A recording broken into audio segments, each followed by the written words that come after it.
Hey everyone, I hope कि आप सब ठीक होंगे। आज का जो हमारा टॉपिक है वो है कि ठीक है, हमने सी प्लस प्लस का इंट्रो पढ़ लिया, हमने सी प्लस प्लस का सिंटैक्स पढ़ लिया और हमने अपना पहला प्रोग्राम भी लिख लिया और सिंटैक्स को समझ भी लिया। और उसके अलावा एक पहला प्रोग्राम लिखा जिसमें हमने समझा भी सही वो किस तरह एग्जीक्यूट कर रहा है और किस तरह क्या क्या चीज़ें उसके लिए लाजमी है उसको लिखने के लिए। ठीक है, आज हम अपनी बेसिक कुछ एग्जांपल्स करेंगे। इसके में इस जो लेक्चर इसमें चंद एग्जांपल होंगी, उसमें से कुछ मैं करूँगा और कुछ आपको मैं क्विज दे दूँगा ताकि आप उसे सॉल्व कर लें। और उसका हल ये है कि आप मुझे कमेंट्स में ये लिख देंगे नीचे डन हो गया। ठीक है, डन अगर आप लिख देंगे तो मैं समझ जाऊँगा आपने ये क्विज एक्सेप्ट कर लिया। और नेक्स्ट वीडियो में मैं उन दो एग्जांपल को भी आपको समझा दूंगा और फिर हम अपना एक नेक्स्ट टॉपिक पे बात करेंगे। ठीक है, आज का जो ये एग्जांपल्स हैं ये बेसिकली इतनी कॉम्प्लेक्स नहीं है, बहुत ही बेसिक्स हैं।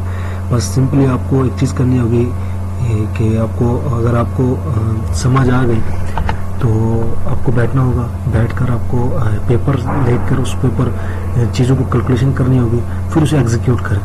ठीक है, और मे भी आपको वो चीज़ें बिल्कुल क्लियर हो जाए, समझ आ जाए। तो चलें स्टार्ट करते हैं हमारी आज की ये प्ले जिसमें हम आज एग्जांपल कर रहे हैं। बेसिकली ये 5 एग्जांपल्स हैं। ठीक है, तो इस एग्जांपल्स में मैं आपको पहले 2 करके दिखाता हूँ और 3 आपके लिए एज अ क्विज होगी। ठीक है, आप कमेंट्स में डन लिख दें तो मैं समझ जाऊँगा कि आपने इस क्विज को एक्सेप्ट कर लिया। ठीक है, पहले जो लाजमी चीज़ है वो ये है कि आपको ना स्टेटमेंट समझनी होगी। ठीक है, ये नहीं कि आप जस्ट स्टेटमेंट पढ़ें और डायरेक्ट जाके आप अपना प्रोग्राम लिख दें। ठीक है, आपको स्टेटमेंट पहले पढ़नी होगी, फिर समझनी होगी और उसके बाद इस चीज़ को आपको लिखना होगा। ठीक है, एक प्रोग्रामर, एक बेसिक लेवल प्रोग्रामर जो बिगिनर्स होते हैं वो ये मसला करते हैं, उनको ये प्रॉब्लम होती है कि वो चीज़ों को देखते हैं और लगने मतलब उस पर काम करने लग जाते हैं लेकिन वो सोचते नहीं है। लेकिन जब हम लोग यूँ करेंगे कि स्टेटमेंट को पढ़ें और उसके बाद उसको किसी नोट पर लिखें, उसको समझें, उसके बाद जब जाके हम उसको कंपाइल करें, उसको राइट करें, उसको प्रोग्राम अपना लॉजिक्स लगाएं, तो वो बहुत ज़्यादा बेनिफिशियल होगा कि हमारा जो कोड होगा, प्रोग्राम होगा, काफ़ी हद तक ठीक होगा। बनस्बत ये कि हम जाके बैठ जाएं और उसके ऊपर कोडिंग करने लग जाएं। तो ये इस तरह मे भी किसी का हो, लेकिन बिगनर्स के लिए तो बहुत प्रॉब्लम होती है, क्योंकि जब बिगनर्स को छोटी छोटी चीज़ें जब क्लियर होने लग जाती है तो ऑटोमेटिकली उनका मॉरल हाई होता है। जब मॉरल हाई होता है तो ऑटोमेटिकली उनको प्रोग्रामिंग में मज़ा आने लग जाता है, तो वो प्रोग्रामिंग और करने लग जाते हैं। लेकिन जब इनिशियल में अगर आपको बोरिंग सी फील हो तो आप इसमें बिल्कुल भी काम करना पसंद नहीं करते। चलें, तो मैं आपको पहले समझाने की कोशिश करता हूँ कि कैसे एक एग्जांपल को पढ़ा जाता है, फिर उसको समझा जाता है, फिर उसको नोट किया जाता है, देन जो है उसको रन किया जाता है। ठीक है, अच्छा, पहले हमारे पास जो प्रोग्राम है वो ये कह रहा है कि write a C plus plus program to print your name. अब यहाँ पे प्रिंट का मतलब होता है हमारे पास, प्रिंट का मतलब होता है कि सी आउट करना, मतलब कि स्क्रीन पे शो करना। ठीक है, मतलब कि आउटपुट्स रिप्रेजेंट करना। यहाँ पे प्रिंट का मतलब ये होता है your name, your date of birth, your email address, your father name, your mobile number, your city, your department and any other information you want to display. All this information should be in a separate line. अब इसमें 2 condition दी हुई है हमारे। एक तो ये है कि पहले हमें प्रिंट कराना है, सी आउट देना है। दूसरी ये कि वो क्या हो, सेपरेट लाइंस में हो, जो ये सारी इन्फॉर्मेशन है ये सेपरेट लाइंस में हो। ठीक है, मैं आई होप कि आपको ये चीज़ समझ आ गई होगी। तो अगर आपको एक मरतबा पढ़ने समझ ना आए तो आप 2 मरतबा भी पढ़ सकते हैं, क्लियर कर सकते हैं। इसमें सिंपल प्रोग्राम है, ये बेसिक है, बहुत ही बेसिक है। अगर आपको ये एग्जांपल 5 के 5 समझ आ गई, सॉल्व करना आ गई, तो आई होप कि आपको मसला नहीं होगा मज़ीद इससे एडवांस थोड़े से लेवल पे जाने में। ठीक है, तो पहले एग्जांपल में क्लियर हो गया, हमें अपना नाम, अपना डेट ऑफ बर्थ, अपना ईमेल, अपना फादर नेम, मोबाइल नंबर और सिटी और इसके अलावा और दूसरी कोई भी इंफॉर्मेशन आप शो करना चाहें, और ये तमाम चीज़ें क्या हो, सेपरेट लाइंस में हो। सेपरेट लाइन के लिए हम लोग एक तो हमारे पास स्पेस सीक्वेंसिंग होती है, उसके लिए भी उस तरह भी हम सेपरेट लाइन यूज़ कर सकते हैं। वो भी एक टॉपिक है, वो जो मैं नेक्स्ट वीडियो में आपको इंशाल्लाह समझा दूंगा, ठीक है, कि हम लोग स्पेस सीक्वेंसिंग होती हैं जो मुख्तलिफ कैरेक्टर्स होते हैं उसको हम इस्तेमाल करते हैं, ठीक है। उस तरीके से भी हम सेपरेट लाइन बना सकते हैं और एंडल्स लगा के भी हम सेपरेट लाइन बना सकते हैं। देखते हैं, दोनों चीज़ें चेक कर लेते हैं। पहले मैं तो कहता हूँ कि आपको सिंपल बेसिक वे में आपको हैंडल ही लगाना चाहिए। देखते हैं अब क्या होता है। तो नीचे जो दूसरा प्रोग्राम है वो ये है कि write up computer program to add, subtract and multiply two numbers and display their result on the screen. Means कि दो नंबर हों हमारे पास, ठीक है, और दो नंबर हमें ये नहीं कहा गया कि यूज़र से लें, हमें सिंपल ये कहा गया दो नंबर हों। इसका मतलब ये है कि हमारे पास वैल्यूज़ जो है ना वो हम खुद असाइन करेंगे वैल्यूज़ को। दो नंबर हमने लेने हैं, उन दोनों को ऐड भी करना है, सब्ट्रैक्ट भी करना है और मल्टीप्लाई भी करना है। और इन दोनों का जो आंसर आ गया इन तीनों का, ऐड का, सब्ट्रैक्ट का, मल्टीप्लाई का, वो हमने स्क्रीन पर रिप्रेजेंट करना है, ठीक है। अब मैं आपको ये भी समझा देता हूँ, ये तीन नीचे जो है ताकि आपको क्लियर हो जाए, ठीक है। इसमें कहते हैं कि प्रोग्राम लिखें जिसमें हम लोग सेल्सियस टेम्परेचर को फ़ारेनहाइट में कन्वर्ट करेंगे। सेल्सियस का एक फार्मूला होता है, ठीक है, उसके मुताबिक आप कैलकुलेशन करें। अगर आपको समझ नहीं आएगा इंशाल्लाह तो मैं नेक्स्ट वीडियो में आपको ये तीन एग्जांपल समझा दूंगा। मिसाल तौर पर इसमें ये कहना चाह रहा है कि सेल्सियस जो हमारे पास प्रोग्राम है कन्वर्ट द सेल्सियस, मतलब सेल्सियस में टेम्परेचर दिया होगा, सेल्सियस को हमने किस में कन्वर्ट करना है, फ़ारेनहाइट में। किस तरह मैं आपको बताता हूँ। मतलब हमें सेल्सियस को वैल्यू देनी है, ठीक है, इंट के तौर पर सेल्सियस को वैल्यू देनी है, ठीक है। मिसाल तौर पर मैं इधर 20 सेल्सियस ले लेता हूँ। इस 20 सेल्सियस को मैंने किस में कन्वर्ट करना है, फ़ारेनहाइट में कन्वर्ट करना है। इस तीसरे एग्जांपल में ये कहना चाह रहे हैं किसमें, फ़ारेनहाइट में कन्वर्ट करना है, ठीक है। हाँ, यहाँ पे भी छोटा सा, अच्छा, मतलब कि हमने सेल्सियस एक टेम्परेचर लेना है, ठीक है, कोई भी ले लें आप, उसे कन्वर्ट करना है किसमें, फ़ारेनहाइट में। ये फ़ारेनहाइट, तो इसका एक फार्मूला होता है।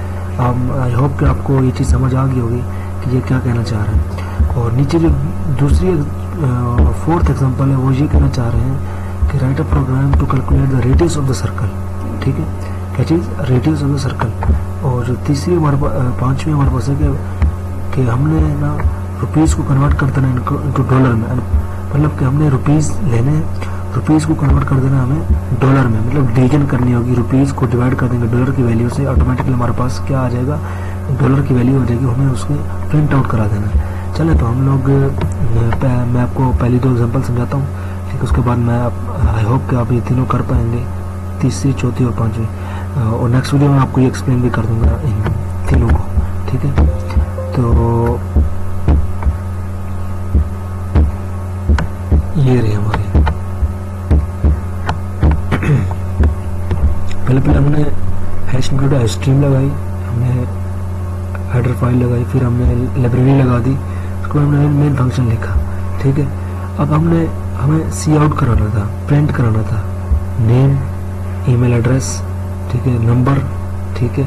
अब मेरा कंट्री पाकिस्तान है और मेरा जो सिटी है वो पंजाब है, ठीक है। अब इसमें आप ये भी लिख सकते हैं कि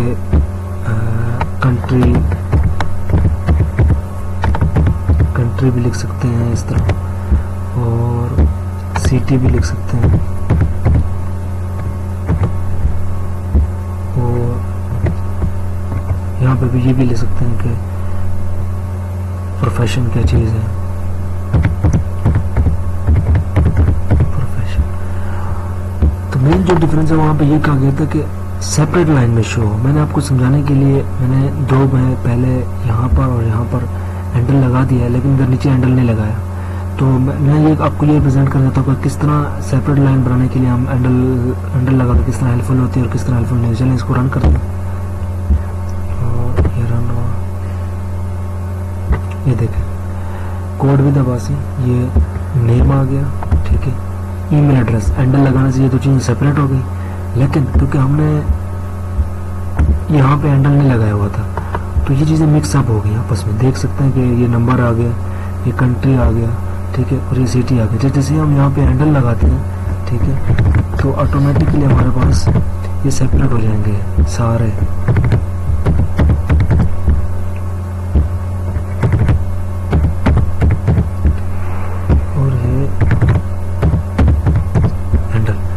अब देखेंगे ना, जब आप इसको रन करेंगे तो ये सारी चीज़ें सेपरेट हो गई होंगी। देखें,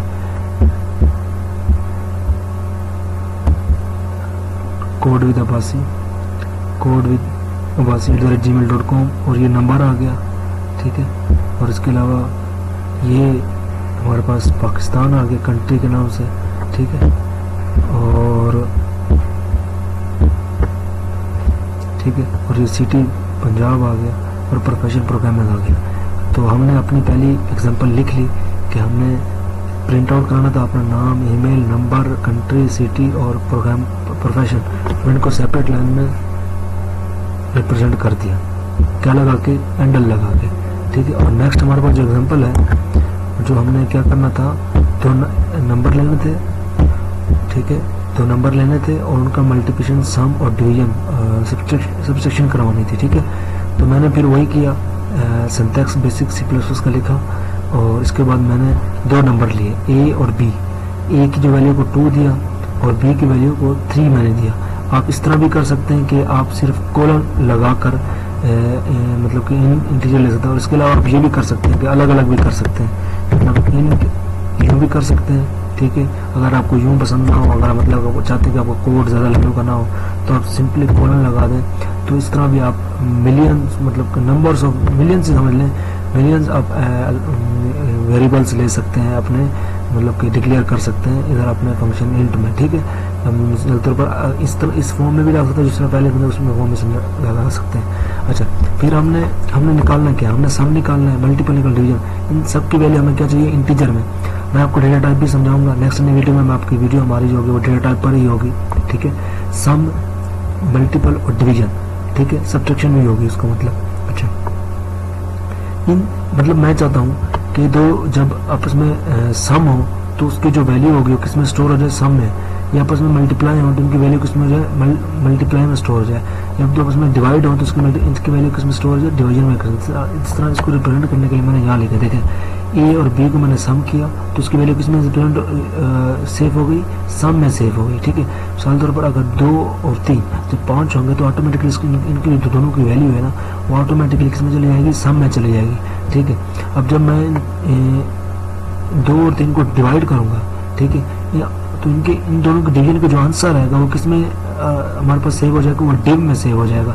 इस तरह जब मैं इनको माइनस करूँगा, सॉरी यहाँ पे मल्टीप्लिकेशन ही का आंसर, ठीक है। जब देखें, अब जब मल्टीप्लाई होंगे दोनों तो इनका ऑटोमेटिकली जो आंसर है वो किसमें सेव हो जाएगा, वो इसमें सेव हो जाएगा, ठीक है।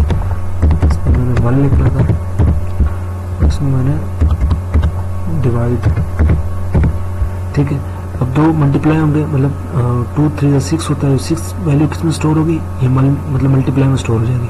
अब नीचे देख लें, अब मतलब डिवीजन है, ठीक है। 2 और 2 को हम 3 से 2 को हम 3 से जो है ना माइनस कर रहे हैं, तो जो आंसर आएगा 1 आएगा। जो 1 किसमें सेव हो जाएगा, वो डिव में सेव हो जाएगा।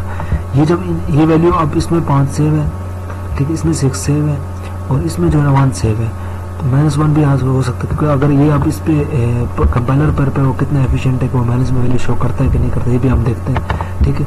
अब फिर मैंने अपना सी आउट लगाया, मैंने अपनी एक स्टेटमेंट दी कि सम विल बी, और हमने फिर आगे जो हमने जिसमें मैंने वैल्यू स्टोर की हुई थी सम के नाम से वेरिएबल में, उसको यहाँ पे रिप्रेजेंट कर दिया, ठीक है। और इस तरह मैंने नीचे डिवीजन में भी यही किया, ठीक है, और मल्टीप्लाई में भी यही कर दिया कि मैंने एक स्टेटमेंट दी। स्टेटमेंट को आपको समझ आ गया कि स्टेटमेंट कैसे लिखते हैं। हम लोग सी आउट लिखते हैं और फिर ये स्मॉलर देन का निशान, उसके बाद हमने 2 सेमीकोलन लगाते हैं, इसको क्या कहते हैं, इसको कहते हैं कि कॉमाज, हाँ, मतलब 2 कॉमाज लगाने के बाद उसमें हम जो स्टेटमेंट लिखते हैं वो ऑटोमेटिकली हमारी इसमें बिल्कुल वैसे रिप्रेजेंट होती है। लेकिन अगर मैं यहाँ पे इस इन्वर्टेड कॉमाज लगा दूँ तो ये मेरे पास मल के नाम से रिप्रेजेंट हो जाएगा, ना कि मेरे पास ये जो वेरिएबल मैंने डिक्लेयर किए थे यहाँ पे उसके नाम से डिक्लेयर होगा हमारे पास। आई होप कि आपको समझ आएगा। चलिए तो इसे रन करते हैं।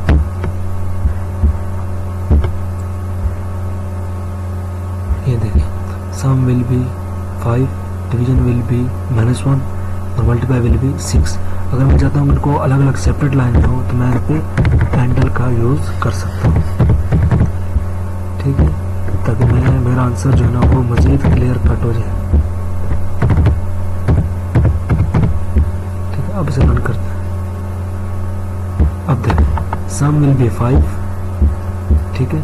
फिर मैंने किसको कॉल किया था, डिवीजन को कॉल किया था, डिवीजन वाला यहाँ पर है, ठीक है। हम अगर मैं मल्टीप्लाई को इधर ले आऊँ तो ऑटोमेटिकली मल्टीप्लाई वाला कॉल होगा, अगर मैं सम को नीचे ले आऊँ तो सम वाला कॉल होगा, जो पहले कॉल होगा उसको जो रिजल्ट होगा वो शो किया जाएगा, ठीक है, ठीक है। अब देखें the sum will be 5, division will be -1 और मल्टीप्लाई विल बी 6, ठीक है। आई होप कि आपको ये चीज़ समझ आ गई हो कि किस तरह हमने ये 2 एग्जांपल्स किए, और मुझे उम्मीद है कि आप वो 3 एग्जांपल कर लेंगे और कमेंट्स में डन लिख दें ताकि मुझे ये क्लियर हो जाए कि आप मेरा ये क्विज एक्सेप्ट करते हैं। और नेक्स्ट अपनी वीडियो में मैं आपको वो 3 एग्जांपल्स भी समझा दूंगा, ठीक है। और अगर आपको हमारा ये वीडियो हेल्पफुल साबित हो रही हो तो आप हमारे चैनल को सब्सक्राइब करें, कमेंट्स करना मत भूलिएगा और अपने दोस्तों को शेयर करें और लाइक करें। Thank you.